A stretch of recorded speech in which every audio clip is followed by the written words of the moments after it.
এক গালে চড় দেন, আমরা আরেক গাল বাড়িয়ে দিব, অসুবিধা নাই। ইসলাম শান্তির ধর্ম। ইসলাম মানে শান্তি। ইসলাম মানে শান্তি না, কোনোদিনও না। ইসলাম শব্দের অর্থ কখনোই শান্তি না।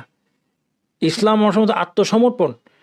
আল্লাহর কাছে সবাইকে আত্মসমর্পণ করতে হবে, এটা হচ্ছে ইসলাম মেসেজ।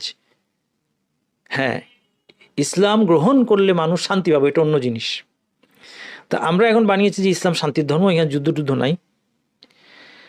তো কিন্তু মাঝে মধ্যে একটু আমাদেরকে তো ডিফেন্ড করতে হবে। আপনি যখন দখল করতে করতে আমাদের সব নিয়ে নিলেন, তখন আমরা একটু ইটপাটকেল মারতে পারবো, এইটুকু ইসলামের মধ্যে অনুমতি আছে। এই বড় জোর কেউ যদি স্বীকার করে, এইটুকু স্বীকার করে। কারণ কি? কারণ দাসত্ব, আমরা দীর্ঘ সময় তাদের দ্বারা কলোনাইজ থাকার কারণে, তাদের কলোনি থাকার কারণে তাদেরকে আমরা আমাদের প্রভু মনে করছি। তারা যদি আমাদের পিঠ চাপড়ে দেয়, তখন আমরা নিজেদেরকে সফল মনে করি, লেজ নাড়ি। আর যদি তারা আমাদের তিরস্কার করে, সাথে সাথে আমি ওটা ঢাকার জন্য কি লজ্জা, আমার ধর্মের মধ্যে যুদ্ধ করতে থেকে আসলো, একটা লজ্জা ব্যাপারে ঢাকতে হবে, এই হীনমন্যতা থেকে আমাদেরকে বের হয়ে আসতে হবে।